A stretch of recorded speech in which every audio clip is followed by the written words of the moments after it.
Era domingo de carnaval, dia 10 de fevereiro de 1991. Salvador não andava, fervia.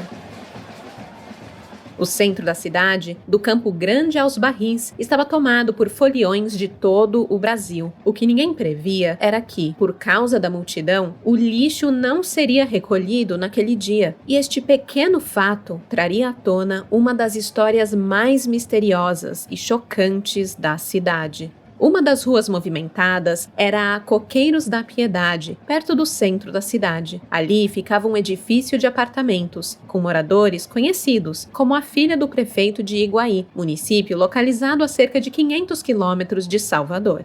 Foi nos lixos deste edifício que uma pessoa em situação de rua decidiu procurar por comida. Ele revirou as sacolas pretas, desesperado para saciar sua fome, enquanto foliões pulavam à sua volta, completamente alheios ao seu sofrimento. Quando o homem abriu um dos sacos, encontrou algo que mudaria para sempre o Carnaval de Salvador. Uma mão humana.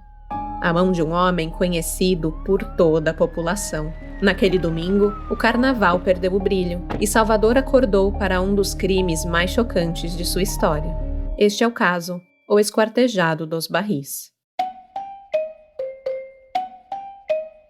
Alô, olá, alô, vai tudo bem? Bem-vindos ao Café com Crime, o podcast onde você pode ser o aficionado por crimes reais que você é, sem julgamentos. Eu sou a Esté Zorubi, ou Dona Café, como preferir, e hoje vamos falar de um crime que aconteceu no Carnaval de 1991, em Salvador, Bahia. Enquanto foliões pulavam o carnaval a pleno pulmões, o corpo esquartejado do radialista Roberto Carlos da Silva, de 26 anos, foi encontrado distribuído em 5 sacos de lixo no bairro Barris. A investigação exploraria as intimidades do homem, repleta de amores, desamores, maridos furiosos e mulheres traídas. O caso, porém, levantaria dúvidas sobre a condução do delegado e a solução apresentada ao Ministério Público. Este episódio foi uma sugestão dos ouvintes Glauber Reis e Tainá Adriana. Obrigada pela sugestão e achei interessante apresentar este caso exatos 35 anos após o seu acontecimento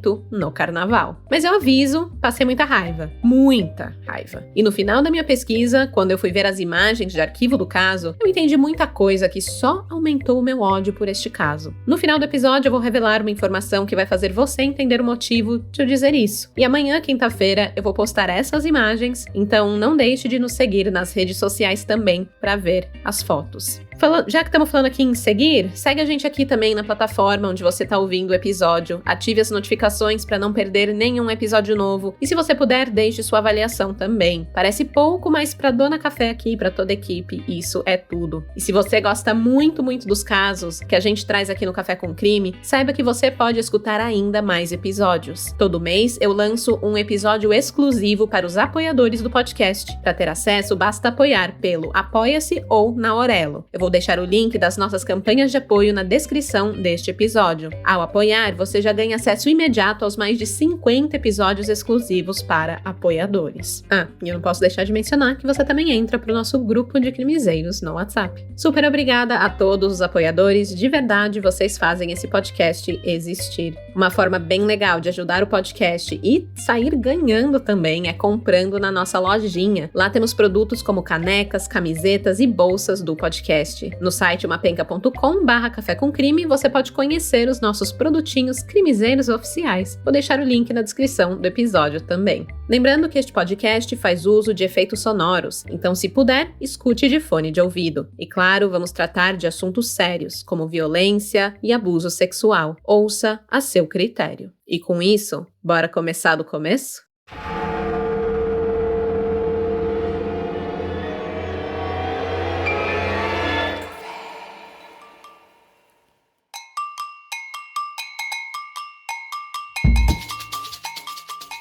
No dia 10 de fevereiro de 1991, a cidade de Salvador estava literalmente parada para o carnaval. O centro da cidade, especialmente a região do Campo Grande e do bairro dos Barris, estava tomado por foliões de todo o país, sedentos por dias de diversão e histórias para contar. A energia carnavalesca ataca novamente. Há 35 anos, o carnaval era um evento menos controlado e menos cercado do que vemos hoje. Embora houvesse policiamento ostensivo, a ausência de estruturas metálicas permitia maior liberdade de circulação, o que tornava a cidade ainda mais caótica para moradores, prestadores de serviço e trabalhadores que não tinham o privilégio de tirar uma folguinha para curtir a maior festa do planeta. Naquela manhã não foi diferente. Enquanto a multidão ocupava as ruas, a rotina seguia normalmente para trabalhadores que não tiveram direito a uma pausa. Entre eles, o zelador do edifício Bosque dos Barris, Genilson dos Santos Araújo, que estava de plantão em pleno domingo de carnaval.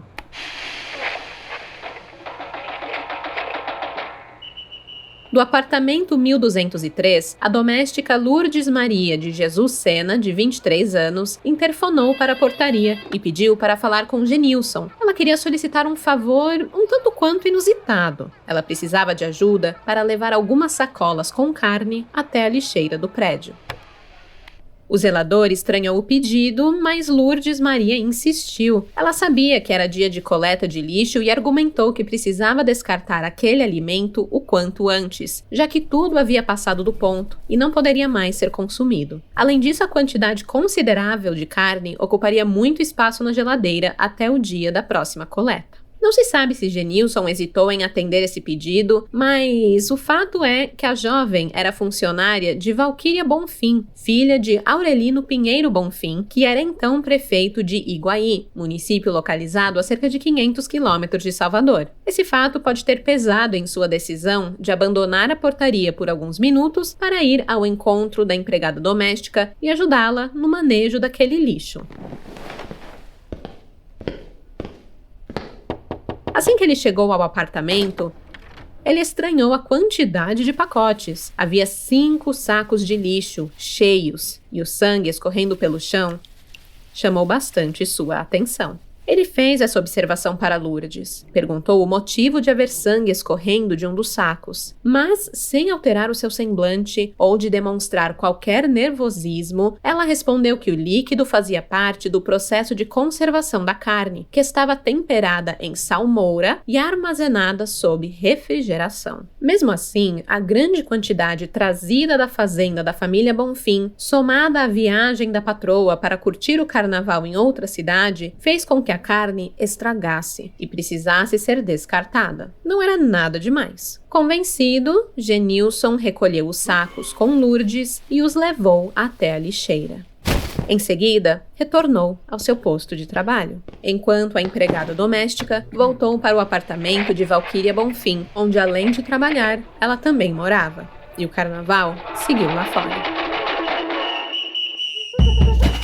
Salvador estava literalmente fervendo, e as ruas tomadas pela multidão impediram que os coletores de lixo acessassem a região naquele dia, inclusive a rua Coqueiros da Piedade, onde ficava o edifício Bosque dos Barris, e onde Lourdes e Genilson haviam acabado de depositar 5 sacos de lixo com carne apodrecida. Ou seja, naquele domingo, a coleta de lixo ficou prejudicada e os pacotes que Lourdes jurava que seriam recolhidos em pouco tempo permaneceram na lixeira do prédio, até que uma pessoa em situação de rua, passando pelo local, revirando as sacolas em busca de algo para comer, colocou as mãos no lixo de Lourdes.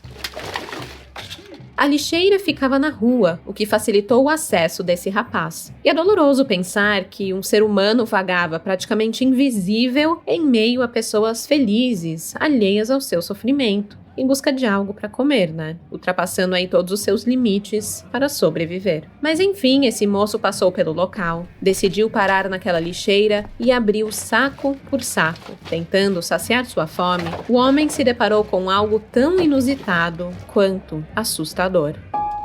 Dentro do saco de lixo estava uma mão humana. Não fica claro se foi ele quem chamou a polícia ou se ele avisou o pessoal do condomínio, mas é fato que a polícia militar foi acionada para averiguar a situação e os policiais encontraram outras 4 sacolas com os membros que compunham o corpo de um homem jovem. Mas quem era ele? A Polícia Civil também foi acionada. As investigações começaram imediatamente e as respostas acerca da identidade do cadáver vieram à tona. Os investigadores chegaram a Genilson, que ainda estava em horário de trabalho quando o corpo esquartejado foi localizado. O zelador contou que, mais cedo naquele dia, havia ajudado Lourdes Maria a levar os sacos até a lixeira, acreditando que estava descartando apenas carne estragada, carne bovina. Com os indícios em mãos, a polícia subiu até o apartamento 1203, onde Lourdes Maria permanecia alheia às descobertas. Como as ruas estavam cheias de foliões, ela não deu importância à movimentação em volta do prédio. Certamente acreditava que os coletores já haviam inclusive recolhido os restos mortais que ela jogou fora como se fossem lixo, e estava, na verdade, muito tranquila. A chegada da polícia a surpreendeu, mas Lourdes logo entendeu que não tinha muito para onde fugir. Antes de ser conduzida para a primeira delegacia de Salvador, Lourdes revelou a identidade da vítima. Tratava-se de Roberto Carlos Araújo da Silva, um homem de 26 anos que era radialista e coordenador da programação da TV Aratu e bastante conhecido na cidade. Com a revelação, o inevitável aconteceu. O caso estourou nas televisões e jornais e jogou água nas festas de carnaval. Não se falava em outra coisa em Salvador.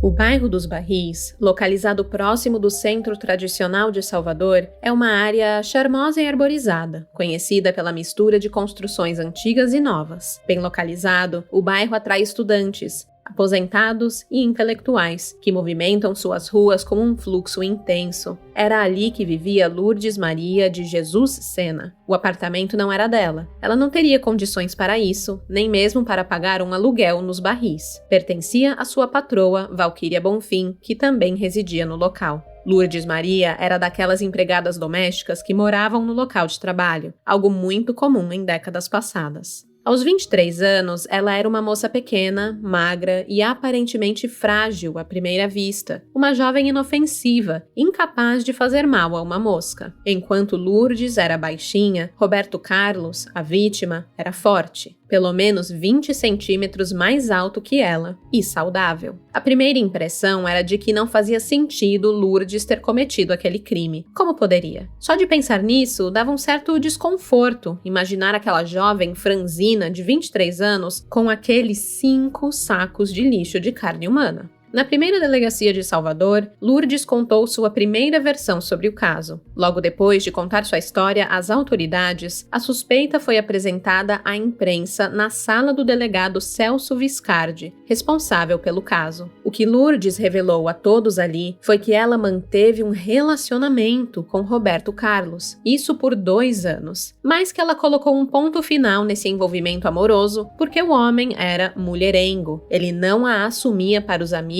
e parecia ter vergonha de tocá-la quando os dois estavam em público. Se eles saíssem para almoçar em um shopping, eles andavam lado a lado, como 2 conhecidos, mas as mãos jamais se tocavam. O radialista evitava a proximidade, e isso a magoava. Será que por ela ser empregada doméstica? E ele se achar o bambambam por ser radialista?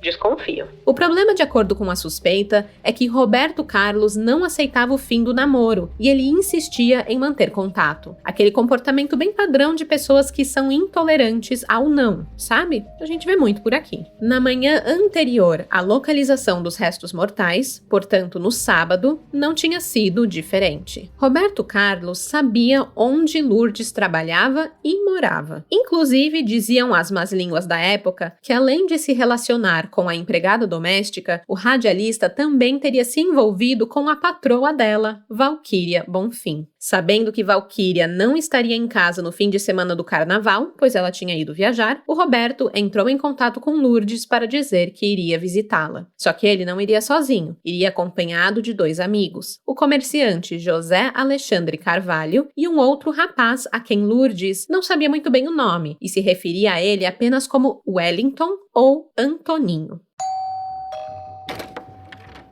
Ao contrário do que havia anunciado para Lourdes, o radialista chegou pouco antes do almoço, sem a companhia dos amigos. José Alexandre e Wellington Antoninho, festeiros que eram em pleno carnaval, pararam no caminho para comprar drogas e bebida alcoólica. Eles apareceram no apartamento 1203 do edifício Bosque dos Barris alguns minutos mais tarde e se juntaram a Roberto Carlos e Lourdes. José Alexandre pediu que ela fizesse alguns drinks com a vodka que havia levado, enquanto o trio de rapazes usava cocaína. Quando a mistura fez efeito, Wellington tentou forçar Lourdes a consumir a droga também. Ela resistiu e teve o apoio de Roberto Carlos, que tentou dissuadir os amigos a forçar qualquer coisa. Lourdes relatou: "O Wellington ficou olhando para mim. Aí o Alexandre disse: 'Pega aí aquele negócio e dá um pouquinho para ela.' Então, o Wellington pegou, abriu e deu pro José Alexandre, que passou no meu nariz. Aí o Roberto levantou ligeiro e falou: 'Não cheira isso.'"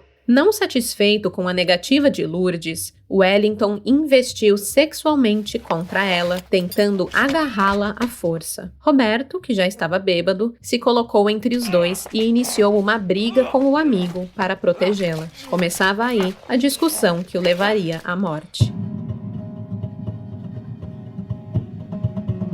Lourdes contou que enquanto Roberto brigava com Wellington, o comerciante sacou uma arma e apontou para a dupla, momento em que o radialista se assustou e o amigo aproveitou a brecha para pegar uma faca na mochila.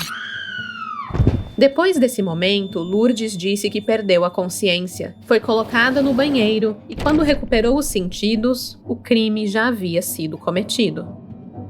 Os dois amigos, inclusive, já haviam esquartejado Roberto para facilitar a desova do corpo. Antes de partirem, porém, disseram a Lourdes que ela é quem tinha que se virar para retirar os restos mortais do radialista do apartamento e também a limpar a cena do crime, para que Valquíria não desconfiasse de nada quando retornasse de viagem.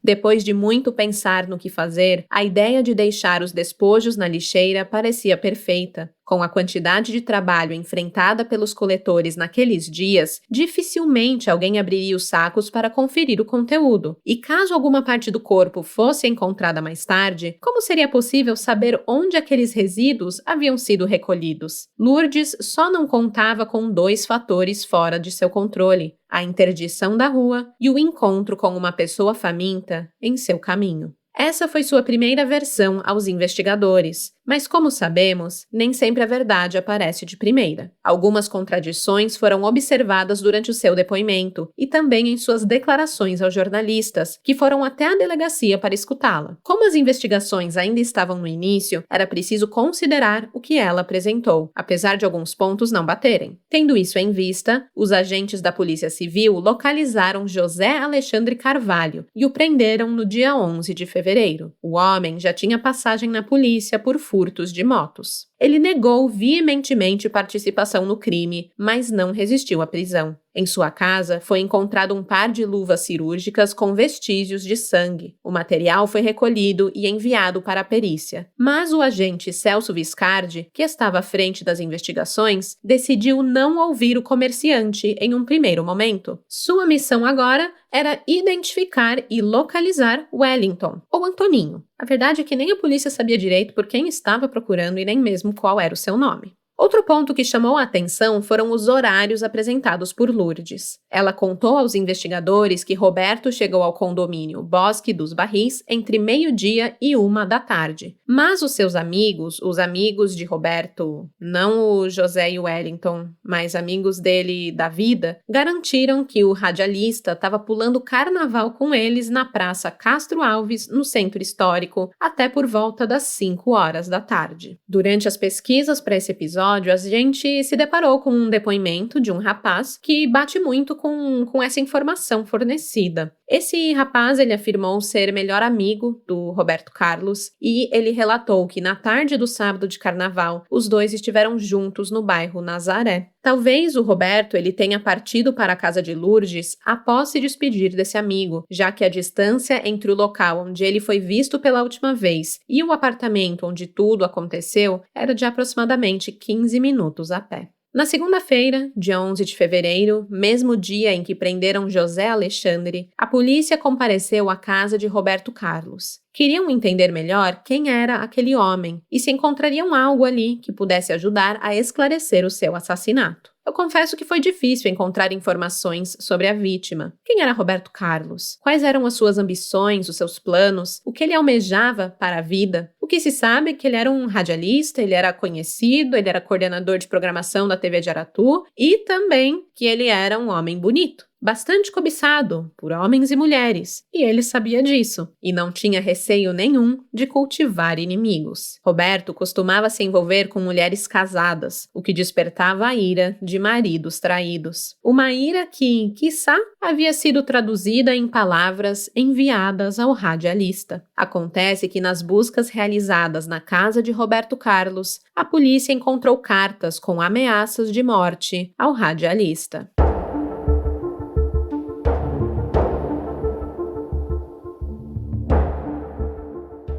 Até aquele momento, a polícia trabalhava com a hipótese de que o assassinato de Roberto Carlos havia ocorrido após uma festa no apartamento de Valquíria Bonfim, onde Lourdes trabalhava e morava. A festa teria sido regada a drogas e álcool, fatos admitidos pela própria Lourdes. Mas a polícia foi mais longe. Imaginou que ali rolou um bacanal, uma orgia envolvendo Roberto Carlos, José Alexandre, Wellington e Lourdes. A polícia não aceitou a versão de Lourdes de que ela teria sido vítima de um abuso sexual que motivou a briga entre os amigos, terminando na morte do radialista. Para os investigadores, essa não era uma versão consistente. Abuso sexual sai de cena, descartando completamente o relato da mulher, e entra na jogada uma orgia consentida pela Lourdes. Seguiram mais a linha de que os 3 homens e aquela mulher queriam transar por livre e espontânea vontade, e acreditavam inclusive que após o homicídio de Roberto Carlos, por sabe-se lá qual motivo, José Alexandre e Wellington ainda teriam mantido relações sexuais com Lourdes. E eu fico muito curiosa de saber como chegaram nessa conclusão, já que não tinha testemunhas. Lourdes negou a orgia. Ela disse que foi um abuso sexual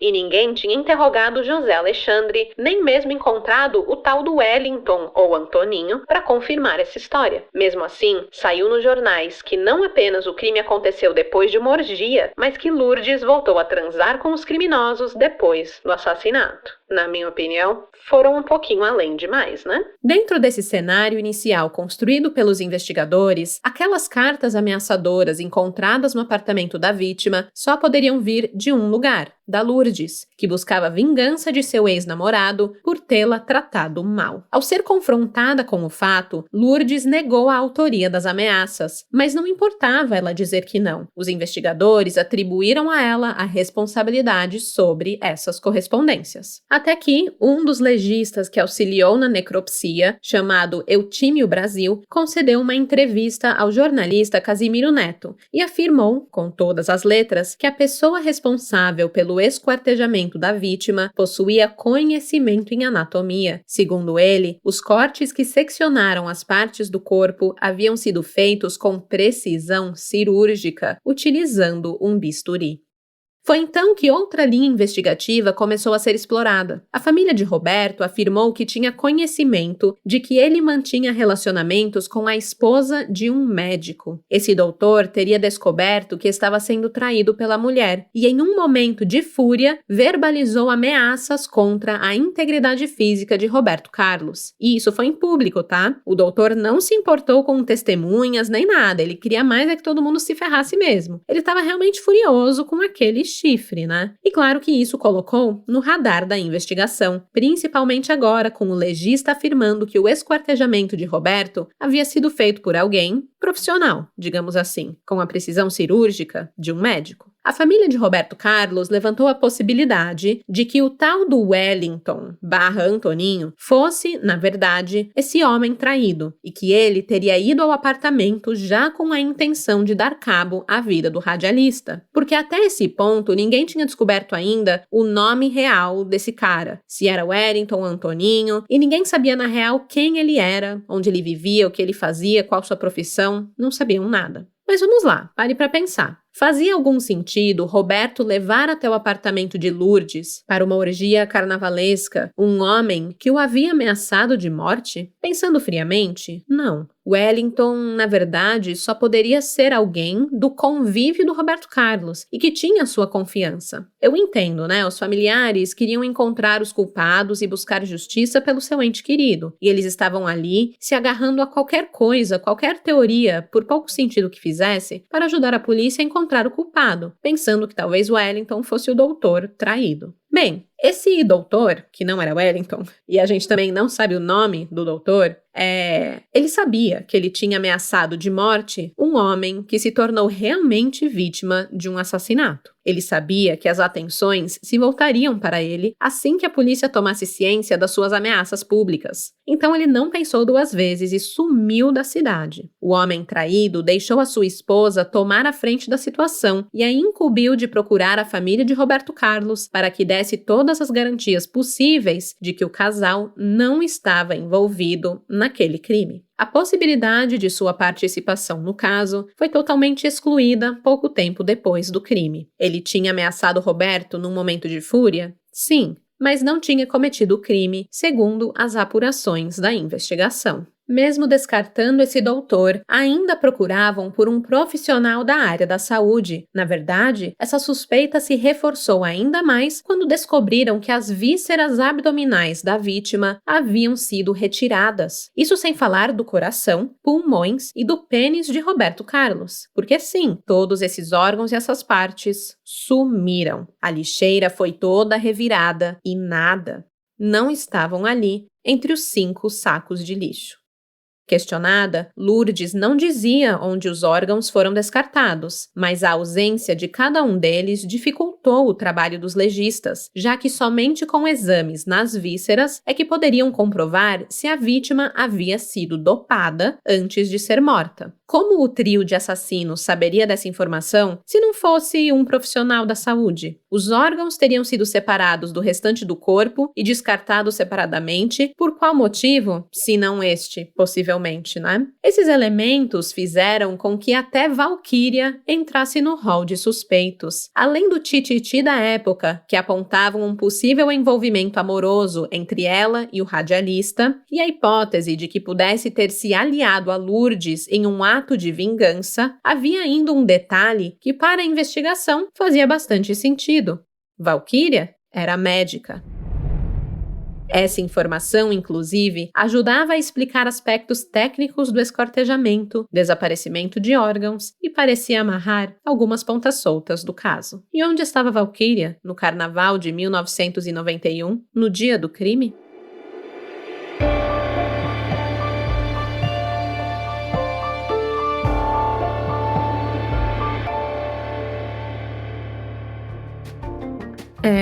É tenso. Por isso, vamos fazer uma pausa, tomar um gole de café e falar de fevereiro.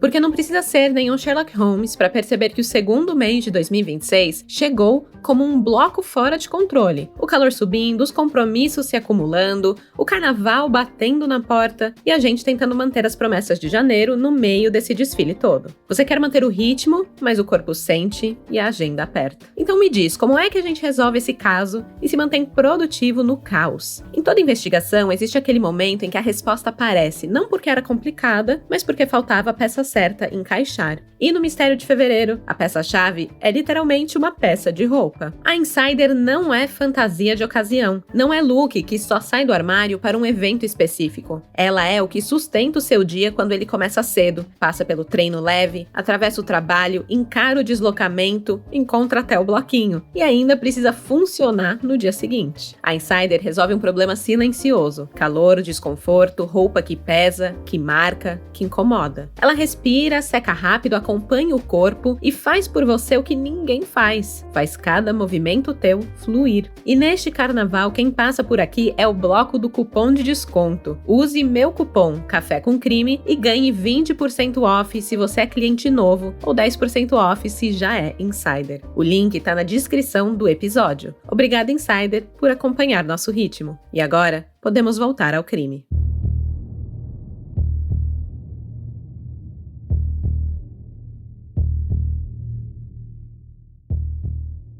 Um triângulo amoroso não consensual, onde as duas mulheres se unem para vingar seus corações quebrantados, parecia vender bem nas páginas dos jornais. A patroa e a empregada doméstica, enganadas por um radialista mulherengo. Era realmente a novela que todos queriam ler. A hipótese, no entanto, não se sustentou por muito tempo. Lourdes jurou de pés juntos que a patroa não estava no imóvel no dia do crime, e para além disso, Valquíria conseguiu comprovar, por A mais B, que estava curtindo o carnaval bem longe de Salvador quando o homicídio ocorreu. Assim, os investigadores passaram praticamente uma semana toda rodando em círculos, sem que nenhuma novidade fosse acrescentada ao inquérito e sem que o terceiro elemento, o tal do Wellington, pudesse ser identificado. A família da vítima estava ficando ansiosa para que todas as responsabilidades fossem apuradas e que o caso pudesse ser encerrado. Isso sem contar que Roberto Carlos era conhecido e a repercussão do caso pressionava as autoridades a entregar uma rápida resolução. Tinha quem acreditasse que Roberto teria sido vítima de uma vingança e que ele não teria ido ao apartamento com os dois homens por livre e espontânea vontade, como a Lourdes contou em depoimento. Nesse cenário, Roberto Carlos foi levado ao apartamento por esses dois homens, sendo atraído ali por Lourdes, que, ciente da ausência da patroa naquele fim de semana, já havia planejado o crime com os seus comparsas, inclusive a desova do corpo. Mas eram apenas suposições, não havia nada de concreto. A única coisa que a família e a polícia concordavam é que Lourdes falava a verdade quando citava que havia homens na cena do crime. Isso porque ela não seria fisicamente capaz de cometer o crime sozinha, já que Roberto era maior e mais forte do que ela. E aí, pensando em agilizar os trabalhos e entregar respostas para a sociedade, a Secretaria de Segurança Pública da Bahia tirou Celso Viscardi das investigações e as entregou para o delegado Eúplio Lira, titular da primeira delegacia de Salvador. Só que ao invés de acalmar os ânimos de quem acreditava que o caso caminhava para um esclarecimento, a sua atuação gerou desconfiança e revolta entre familiares e amigos de Roberto Carlos. O delegado Eúplio estava casado com a ideia de que Lourdes havia planejado e executado sozinha a morte do ex-namorado, motivada por ciúmes. Ele descartava a participação de outras pessoas no crime, então parou de procurar por terceiros. Uma conclusão que ia na contramão de tudo que se acreditava e do que vinha sendo apurado, desde a fatídica manhã de domingo de carnaval. Mas por que ir na contramão do que muitos consideravam óbvio, se 2 dos 3 suspeitos já estavam presos, Lourdes e José Alexandre? É que ainda nos primeiros contatos que o novo delegado fez com Lourdes, Eúplio percebeu que a jovem era muito inteligente, manipuladora, sagaz e que tinha muito cuidado para que suas declarações não piorassem ainda mais a sua situação. O seu discurso parecia muito ensaiado, muito certinho. Apesar de fazer todo sentido, o delegado percebeu que Lourdes tentava a todo custo fugir das perguntas que considerava, digamos assim, incriminadoras, e se mantinha no seu roteirinho ensaiado. Ou pelo menos é o que ele pensava com base em suas observações. Mas será que as perguntas do delegado eram incriminadoras mesmo? Ou Lourdes estava escondendo informações que poderiam mudar o rumo das investigações? Também chamou a atenção do delegado o fato de Lourdes questioná-lo sobre o uso de artifícios como o soro da verdade e detector de mentiras, coisa que ela havia visto em filmes policiais e que queria saber se eram aplicáveis ao seu caso. Ela confrontou o delegado dizendo: "O senhor quer me incriminar, mas isso eu não vou deixar o senhor fazer." O que mais chocou Eúplio foi o fato de Lourdes ter confessado que, após descartar os restos mortais de Roberto na lixeira, ao invés de subir para o apartamento como se pensava, ela foi pular carnaval atrás de um trio elétrico para espairecer. O delegado chegou a solicitar uma avaliação psicológica da suspeita para comprovar se havia ali alguma questão que precisava ser levada em consideração antes de concluir o inquérito. Antes de qualquer resultado esclarecer essa dúvida da frieza e possível psicopatia ou dissociação mental de Lourdes, uma nova coletiva de imprensa foi marcada para revelar novidades da investigação. No dia 15 de fevereiro de 1991, Eúplio Lira convocou a presença de jornalistas para que a própria Lourdes confessasse o assassinato do radialista Roberto Carlos. Diante de dezenas de jornalistas, ela contou com riqueza de detalhes como matou, esquartejou e ocultou o corpo do ex-namorado completamente sozinha. Nesta sua segunda versão dos fatos, Lourdes desmentiu a participação de José Alexandre e afirmou que o terceiro homem, que às vezes ela chamava de Wellington e outras de Antoninho, bem, ele sequer existia. Não passava de invenção para dar veracidade à história anteriormente contada. Nessa versão, ela descartou a participação de qualquer pessoa e garantiu que agiu sozinha. E aqui eu quero abrir um parênteses. Durante as pesquisas, eu me perguntei muitas vezes se existia algum tipo de controle de acesso ao condomínio naquela época. Eu tenho sempre em mente, assim, tentar fazer um recorte temporal, né? A gente tá falando dos anos 90. Imagino que as câmeras de segurança ainda eram inacessíveis para a maioria das pessoas, e provavelmente bastava ali um simples ok do morador para que a entrada fosse liberada, sem a necessidade de anotar documentos ou registrar horários na portaria. Ainda assim fica a minha pergunta, né? Não houve testemunhas? Porteiros que pudessem confirmar a primeira versão de Lourdes de que ela recebeu 3 homens naquele sábado, ou então confirmar essa sua segunda versão, afirmando que não, a única pessoa que entrou no prédio foi o Roberto? Eu simplesmente não encontrei nenhuma menção a esse detalhe nos jornais da época e também em matérias mais recentes escritas a partir da visão de jornalistas que cobriram o crime em 1991. E essa dúvida para mim é muito importante levantar, porque bastava ter essa informação para economizar aí uma semana de trabalho da polícia e saber a verdade. Lourdes agiu sozinha ou teve comparsas? E também, né, onde que estava o porteiro, o Genilson, no momento que supostamente os homens chegaram ao apartamento? Não tinha um monte de gente na rua por conta do carnaval que poderia ter visto algo? Ou talvez exatamente por conta dessa muvuca de carnaval, ninguém viu nada em meio à multidão, né? Ninguém viu se Roberto estava acompanhado ou não naquele dia quando chegou no prédio? Não tinha ninguém que pudesse dizer se Lourdes estava falando a verdade? E também, se ninguém viu nada, era preciso verificar se, por exemplo, tinha como entrar pelo condomínio de outra forma, pulando um muro, talvez. Eu não encontrei nada em relação a isso. Ou não foi feita a investigação, ou simplesmente esses detalhes não foram registrados para sanar as nossas dúvidas 35 anos depois.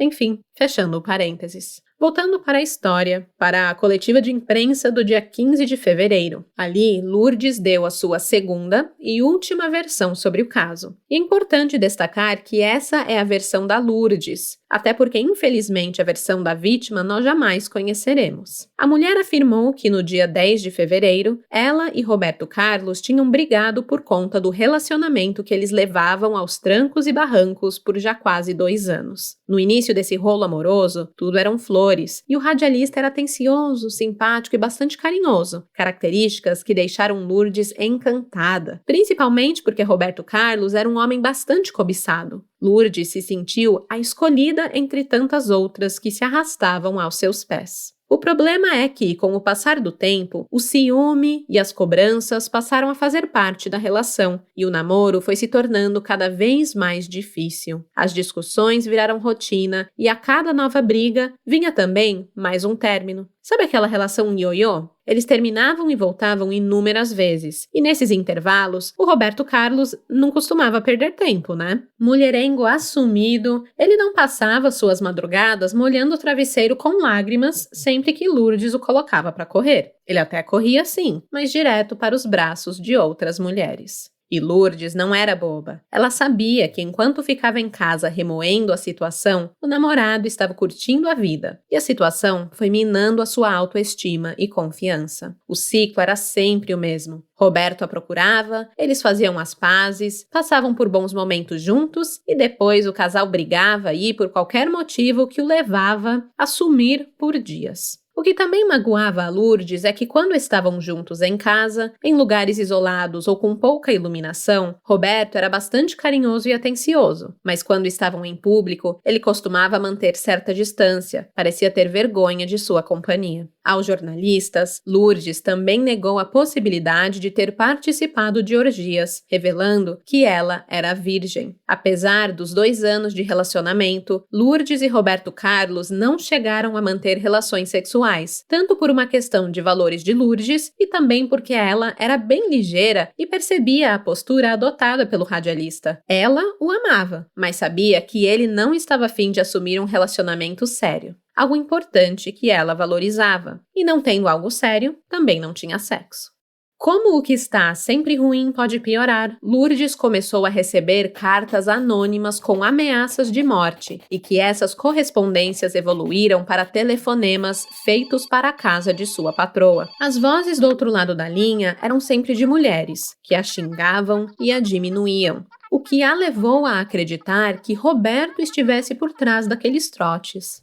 Ao que tudo indica, nenhum boletim de ocorrência foi registrado, mas o radialista foi confrontado por ela. Lourdes queria saber os motivos que o levavam a atormentá-la daquele jeito, mas ela não teve resposta. Roberto desconversou e não tocaram mais no assunto. Essas atitudes a atingiram em cheio, e então ela decidiu que não o veria mais. Porém, Roberto não aceitava o rompimento. Ele, que sempre estava em companhia de outras mulheres, não aceitaria um não de uma mulher que ele considerava menos que ele. Uma mera empregada doméstica não ia dar um fora nele. Ele iria embora só quando quisesse, e por ora não queria se afastar de Lourdes. A partir daí, Roberto elevou o nível das atitudes que machucavam a ex-namorada e passou a contar vantagens das relações que ele mantinha com outras pessoas, falando de detalhes íntimos, com a intenção de rebaixá-la, deixá-la com ciúmes, com a autoestima lá no chão. Tudo isso sem deixar de assediá-la. No dia 9 de fevereiro, Roberto entrou em contato com Lourdes pela manhã e disse que passaria no condomínio Bosque dos Barris para vê-la depois que terminasse o seu turno de trabalho na TV Aratu. A Lourdes, ela não se opôs, ligou na portaria e liberou a sua entrada.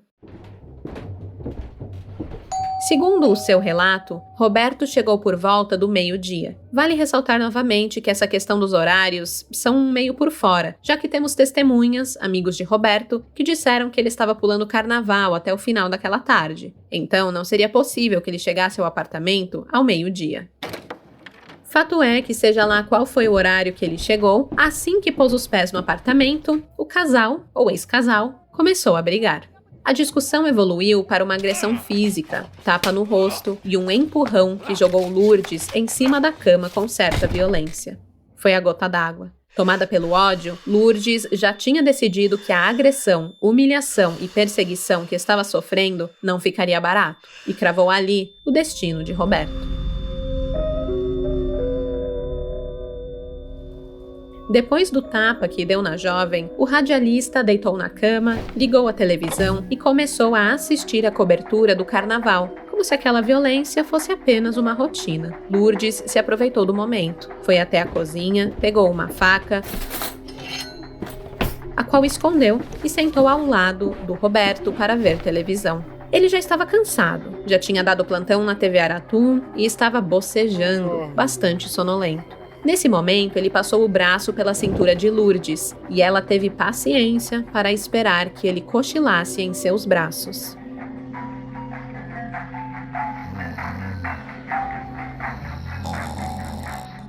Quando Lourdes teve certeza de que ele havia adormecido, ela passou a mão na faca, que estava discretamente colocada junto à sua perna, e a cravou no pescoço do radialista. Roberto não teve tempo para reagir antes que Lourdes desferisse o segundo golpe, desta vez em sua barriga.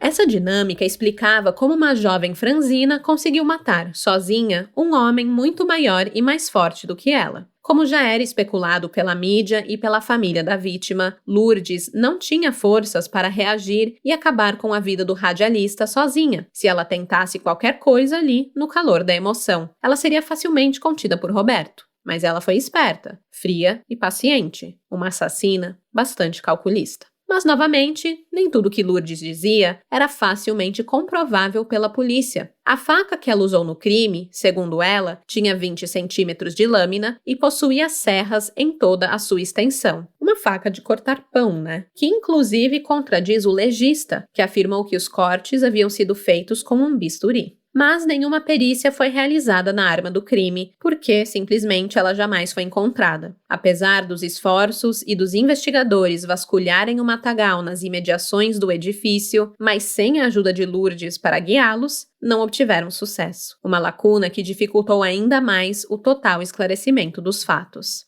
Bem, depois de executar Roberto, era preciso desaparecer com o corpo e retirar um homem de 90 quilos do apartamento sozinha. Mesmo que de madrugada, não parecia ser uma tarefa fácil. Lourdes decidiu esquartejar o ex-namorado. E lembra que o legista disse que seria alguém com o conhecimento em anatomia? Para justificar esse seu conhecimento sobre o corpo humano no momento do desmembramento, Lourdes contou que se lembrou de suas aulas de ciências e dos desenhos do esqueleto e corpo humano para ter uma noção de onde realizar os cortes com a sua boa faquinha de pão. Eu gostaria de frisar que a família da vítima jamais comprou a versão de que Lourdes matou e esquartejou Roberto Carlos sozinha. Eu estou inclinada a concordar com eles. Simplesmente, muitos detalhes importantes não batem. Ainda que a sua versão não parecesse crível, ela foi capaz de descrever todo o processo sem gaguejar. Participou da reconstituição do crime e, inclusive, apontou uma mancha de sangue no teto do quarto que nem a perícia havia localizado durante os trabalhos. Isso porque, obviamente, ela tinha lavado todo o cômodo antes de chamar o zelador do prédio para ajudá-la a transportar os sacos de lixo até o térreo na lixeira. Genilson, inclusive, como bem sabemos, subiu até o apartamento e a ajudou com os restos mortais sem ter conhecimento do conteúdo dos pacotes. E apesar de ter estranhado o sangue escorrendo das sacolas, ele não questionou a quantidade de carnes sendo jogada fora, porque 90 quilos é carne pra caramba, né? Então, por essa questão aí meio suspeita, ele chegou a ser investigado como um possível cúmplice de Lourdes, mas depois ele teve a sua participação no crime descartada. Enfim, depois de finalizar um assassinato, um esquartejamento e o descarte dos restos mortais, tranquila de que os coletores resolveriam o seu problema na ocultação do cadáver para sempre, né, dali para frente, a Lourdes foi pular carnaval, como se nada tivesse acontecido. Após a segunda confissão de Lourdes, que descartava a participação de segundos ou terceiros, o comerciante José Alexandre foi solto da prisão.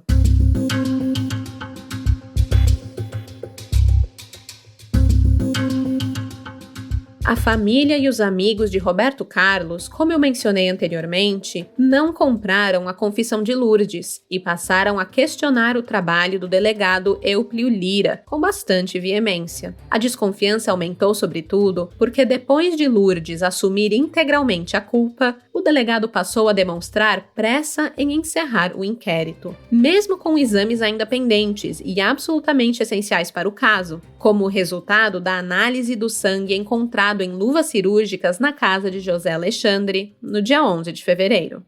Você fica assim, né? Pra quê, né, gente? Pra que esperar um exame de sangue encontrado num material na casa de uma pessoa que foi suspeita, que foi inicialmente presa por conta do crime? Não vamos esperar. Não vamos fechar o inquérito. Enfim, a impressão era de que o delegado queria encaminhar o inquérito o quanto antes ao Ministério Público, quase como que se estivesse tentando empurrar o BO para frente, apenas para se livrar daquele caso. Quem queria justiça de verdade pelo radialista passou a organizar protestos. Família, amigos e colegas de trabalho, além da população que abraçou o caso do radialista esquartejado, paralisaram o trânsito por mais de uma vez. Eles exigiam providências sobre o inquérito, questionavam os resultados do delegado Lira. Ulisses de Araújo Silva, irmão de Roberto Carlos, chegou a afirmar que um caso complexo como aquele merecia investigações mais profundas e exigia a retirada do delegado Lira da condução do inquérito. A família Araújo Silva contratou o advogado Maurício Vasconcelos para acompanhar o caso, e entre os inúmeros buracos da investigação, o profissional batia em um ponto crucial. Ninguém da família da vítima sequer foi ouvida formalmente pela polícia, o advogado afirmou. Nós não nos conformamos com essa decisão e vamos levar os familiares da vítima para que sejam ouvidos, o que é uma coisa natural. Quando ocorre um homicídio, a primeira providência que se tem e que se faz é ouvir aos familiares da vítima, irmãos, mãe, pai, para conhecer, saber do relacionamento da vítima com as pessoas, com a sociedade, para a partir daí se tomar outras decisões. Eles acreditavam que Lourdes estava sim envolvida, mas se recusavam a aceitar que teria agido sozinha e afirmavam que o delegado Lira optou pelo caminho mais fácil e conveniente para a polícia ao apresentar a empregada doméstica como única responsável, o que livraria os seus cúmplices de pagarem pelo crime ao seu lado. Mas quem seriam esses cúmplices? Até hoje, a história segue sendo um verdadeiro mistério. E assim, mesmo 35 anos depois, são muitas as teorias alimentadas pelas pessoas que estavam inseridas naquele contexto na época dos fatos. Há quem diga que Roberto foi vítima de um crime político, que no início da década de 90, o coronelismo mandava e desmandava em Salvador, e que ele, na posição de radialista, poderia ter acesso a alguma informação ou até ter feito algum comentário comprometedor durante suas apresentações, o suficiente para despertar a ira dos envolvidos, que trataram logo de dar um fim à sua vida. Mas também há quem aposte que o crime foi sim passional, porém não por sua relação com Lourdes, e sim com outros homens. Até na conta do prefeito de Iguaí as pessoas colocaram o crime. Ele era Aurelino Pinheiro Bonfim, pai de Valquíria, dona do apartamento que serviu de cena de crime. As pessoas diziam que Roberto Carlos era seu amante e que por ciúmes de seu envolvimento com Lourdes, por exemplo, ele teria planejado o assassinato do radialista. É claro que são falácias. Teorias e hipóteses ventiladas e reproduzidas pela população. Essas suposições sequer foram investigadas na época. Mas quando um crime não é solucionado de forma satisfatória, dá brechas para que pessoas viajem na maionese e acabem culpando ou jogando na lama o nome de pessoas inocentes. O que é fato é que apesar de toda a movimentação, pressão e barulho que a família de Roberto Carlos fez ao lado de amigos e da emissora que ele trabalhava, todos os apelos foram ignorados pela polícia. No início de março de 1991, o delegado Lira concluiu o inquérito, que teve como única indiciada Lourdes Maria de Jesus Sena, sob a justificativa de que o prazo para a conclusão das investigações estava perto de terminar. Ele ignorou resultados de exames, deixou de responder perguntas e esclarecer pontos essenciais para que todas as dúvidas fossem sanadas. Lourdes permaneceu atrás das grades desde o dia em que a mão de Roberto Carlos foi achada no lixo, situação que também foi motivo de um impasse entre defesa e polícia. Os advogados alegavam que a detenção dela era ilegal, porque apesar de haver materialidade dos fatos, nenhum pedido de prisão temporária havia sido enviado à justiça até 14 dias depois do crime. O julgamento do caso do esquartejado dos Barris foi realizado em abril de 1994, em um tribunal lotado e com uma sessão que durou 37 horas ininterruptas. O Ministério Público acatou o inquérito presidido por Eupílio Lira e tratou Lourdes como a única responsável pelo assassinato de Roberto Carlos de Araújo Silva. Entre os embates calorosos entre defesa e acusação, Lourdes foi considerada culpada pelos jurados, que, por 6-1, votaram a favor de sua condenação. A empregada doméstica recebeu uma sentença de 13 anos de reclusão, 12 anos pelo assassinato e 1 pela ocultação de cadáver. Ela foi encaminhada para a Penitenciária Feminina de Salvador. Na prisão, Lourdes manteve uma conduta exemplar, tendo realizado atividades laborais durante a reclusão. A justiça considerou seu bom comportamento e a condenada cumpriu apenas 1/3 da pena antes de ganhar a liberdade e recomeçar sua vida, longe dos holofotes. Ela desapareceu no mundo. Até hoje, não se sabe qual foi o seu destino. E este foi o caso esquartejado dos Barris, que não tem nada a ver com um corpo encontrado dentro de um barril, pois o nome do caso se deve ao nome do bairro, onde tudo aconteceu em Salvador. Mesmo que a justiça tenha sido, ao menos, formalmente cumprida, o caso do esquartejado dos Barris continua despertando debates até hoje. Seja pelas falhas na investigação, seja pela convicção da família de que outras pessoas deveriam ter se sentado ao lado de Lourdes no banco dos réus, seja pela pressa das autoridades em fechar o caso e acusar formalmente apenas uma pessoa. Mesmo dominada pelo ódio e pelos ciúmes, Lourdes teria sido fisicamente capaz de matar e esquartejar Roberto Carlos com uma faca de cortar pão? Fica aí o questionamento. Lourdes não era inocente, e isso está claro. Ela estava na cena do crime, ela descartou o corpo. Agora, vamos lá, né, gente? Subiu aquela raiva de observar um delegado homem descreditar um possível abuso sexual de uma mulher e ainda a categorizar como participante de orgias e a culpar integralmente por um assassinato que, de acordo com as evidências levantadas, teria sim a participação de terceiros. É muito fácil essa conclusão, né? Algo que eu não mencionei antes, mas falei que ia contar no final. Lourdes Maria era negra, uma mulher negra que a polícia decidiu não ouvir, que a polícia decidiu descartar suas falas, descartar as violências que ela poderia ter sofrido naquela noite. Forçada a cheirar pó, ter tido seu corpo visto como um objeto que aqueles homens poderiam usar. Não só isso, mas Lourdes vinha sofrendo humilhações do próprio namorado que não queria andar com ela na rua, seja lá qual for o motivo. Vergonha da sua classe, vergonha da sua raça, não importa. Lourdes simplesmente não foi ouvida. Se tivessem a ouvido, teriam não só a colocado atrás das grades onde ela deveria estar por ter participado do crime, como também teriam prendido seus cúmplices, que de acordo com sua primeira versão do caso, eram os cafajestes de primeira linha. No fim, a justiça não foi capaz de dar alívio para a família, que só se revoltou dia após dia com a condução do caso. A justiça não foi capaz de honrar a vítima, que perdeu a vida de forma brutal e não recebeu uma investigação digna.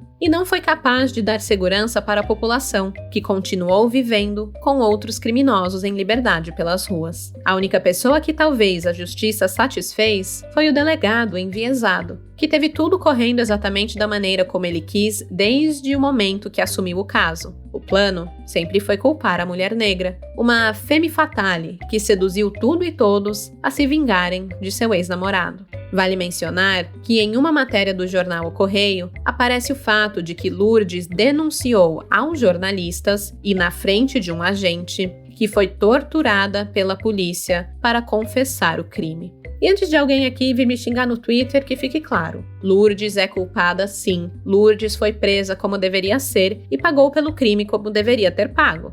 Nada disso que eu falei agora a inocenta do fato de que ela se desfez de um corpo esquartejado e teve a frieza de tratar aquilo como um lixo qualquer. Nada, jamais vai apagar este fato. Mas que essa história está muito mal contada? Está. Enfim, deixo vocês com esse meu desabafo. E agora eu quero escutar de vocês o que acharam deste caso e desta investigação. Contem pra mim lá nas redes sociais do Café com Crime, somos o @Café com Crime no Instagram ou @CaféCcrime no X. Amanhã, quinta-feira, vou postar nas redes as fotos do caso para que vocês possam ver com os olhinhos de vocês quem era quem, onde tudo aconteceu e todos os detalhes visualmente. Volto daqui a 15 dias, não na próxima quarta-feira, mas na outra, com um novo caso de true crime brasileiro para vocês. E até lá, fuja de quem joga ioiô com o coração dos outros, porque de desgraça já basta este podcast. Este podcast foi produzido, roteirizado e apresentado por mim, Stephanie Zorubi, com pesquisa e roteiro por Ana Paula Almeida. Design de som de Luigi Calistrato. As fontes de pesquisa utilizadas neste episódio foram o jornal O Estado de São Paulo, Correio Brasiliense, O Correio da Bahia, Jornal do Brasil, A Tribuna de São Paulo, Jornal do Comércio, Portal Abrantes, Portal do Cazé e o podcast 190, um produto do jornal O Correio da Bahia.